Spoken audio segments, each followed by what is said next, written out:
Orang yang tidak dapat menikahkan anak putrinya, anak kandungnya, karena posisinya tidak sah menjadi seorang wali, bukankah dia ibarat tidak boleh menikahkan seorang anak di luar nikah, dan itu bukan nasab kepadanya. Dan ayahnya ini, ayah biologisnya ini, tidak boleh menikahkan putrinya tersebut karena tidak dinasabkan kepadanya dan dia tidak berhak menjadi wali. Bayangkan anak getanyo, gara-gara getanyo hanjut terpenikah ke roh tu, gara-gara terasa roh tu pasal saban anaknya lagi anak zina hanjut terpenikah. Yang kena baru tengok tu.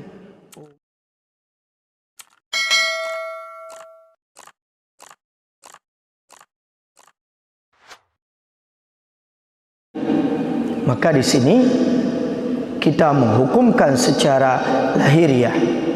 Kemudian yang kedua, setelah mengucapkan la ilaha illallah Muhammadar Rasulullah sebagai syarat seseorang diakui keislamannya, maka juga dia mendirikan solat. Syarat seseorang aman darahnya, nyawanya, aman hartanya, aman harga dirinya adalah ketika dia mengucapkan dua kalimat syahadat, kemudian dia implementasikan dua kalimat syahadat ini untuk mendirikan solat. Maka di dalam perkara mendirikan solat banyak pendapat para ulama. Yang pertama, mendirikan solat itu menjadi perkara yang utama dan menjadi tiang agama.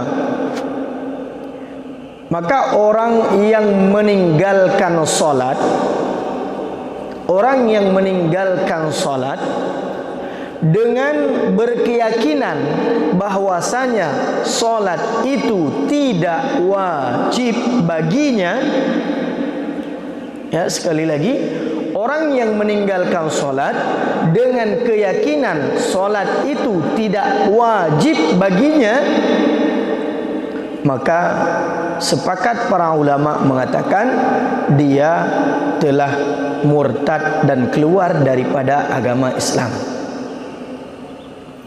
Bagaimana? Dia diperintahkan untuk bertaubat. Apabila dia mau bertaubat, kemudian mencabut kata-katanya dan mengucapkan kalimat yang baik, artinya dia mengakui kewajiban solat terhadap dirinya dan kepada seluruh umat Islam, baru dia terbebas. Apabila tidak, fa illam yatub, apabila tidak bertaubat, maka dia dibunuh, ya, dia dibunuh, kemudian dia tidak dimandikan, tidak disolatkan, tidak perlu dikafani seperti umat Islam, dan tidak dikebumikan bersama orang-orang muslim. Ini bagi yang berpendapat bahwasanya solat itu tidak wajib. Maka sehebat apapun manusia, ya, sejauh apapun keimanan seseorang, sehebat apapun keturunannya, kalau dia mengatakan solat itu tidak wajib, maka pastikan dia itu bukan orang yang beriman. Maka menyena ajaran-ajaran yang terkadang mengatakan nyo semayang memedangan niat mentang aqimis salata li dzikri, karena perintah Allah dalam Al-Quran, dirikan solat untuk mengingatku. Jadi menani tambang otai sembahyang tinggal tanit mentang kita nyota ingat Allah. Ini sudah menjadi bagian dan kita sudah dianggap melaksanakan ibadah solat. Maka ini ajaran sesat dan menyesatkan, tidak boleh diikuti. Ini yang pertama. Kemudian yang kedua, orang yang meninggalkan solat, orang yang meninggalkan solat, kemudian, ya, setelah meninggalkan solat, dia berkeyakinan bahwasanya solat itu masih diwajibkan kepadanya, akan tetapi dia meninggalkan solat karena karena handitim. Kita datang, kita tanyakan, apakah solat 5 waktu ini wajib ke atas kamu? Wajib. Cuma apakah nak sembahyang? Halah, ilung beralu. Dalam teruk hidayah. Ya, ban jawaban. Atau iliwa kuto. Atau baje hanapa. Atau nyoh hanalung mana ulam. Reo hanapa. Yang ke le alasan urang hantim sembahyang. Maka pada saat itu ada perbedaan pendapat para ulama. Orang yang meninggalkan solat lalu dia meyakini kewajiban solat, maka ada 2 pendapat ulama.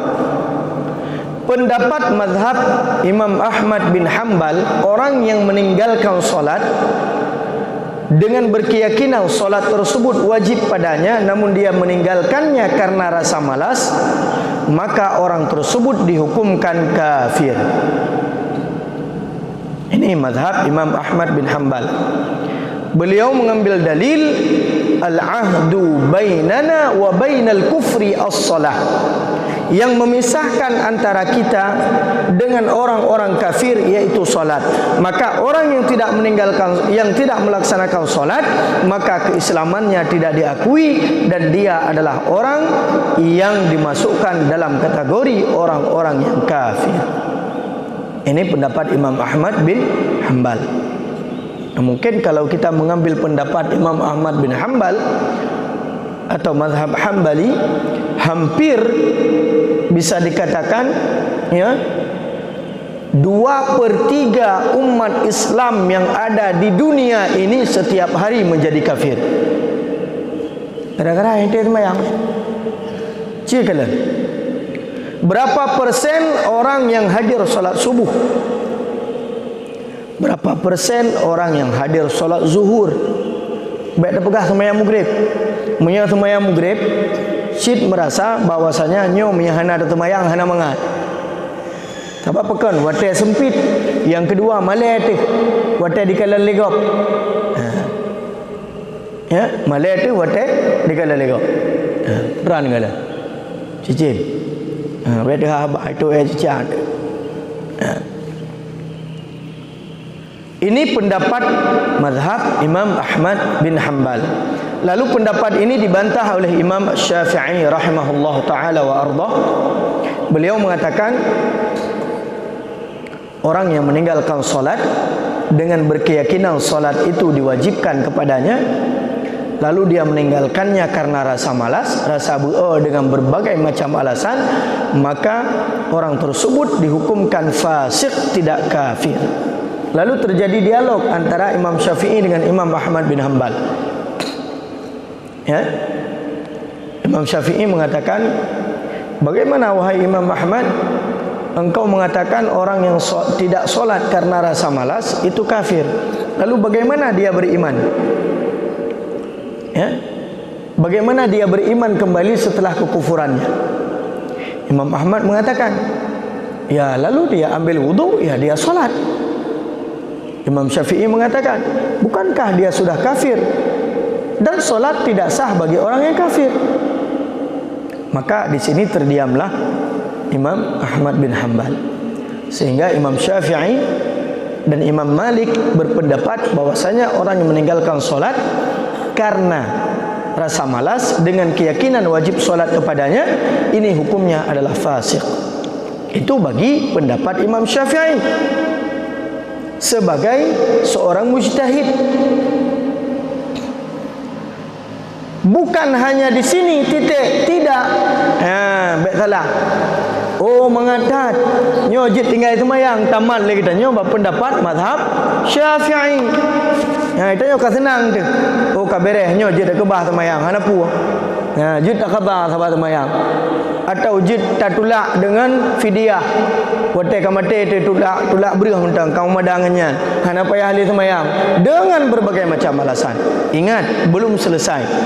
Mazhab Syafi'i, mazhab Malik, khususnya Imam Syafi'i mengatakan di dalam setiap kitab-kitab yang disyarah oleh mazhab Syafi'iyah, baik itu di dalam kitab Fathul Mu'in, disebutkan bahwasanya pendapat Imam Syafi'i mengatakan orang yang meninggalkan solat, lalu dengan solatnya tersebut dia meninggalkan secara malas dan dia mengakui kewajiban solat, dia diperintahkan untuk bertaubat.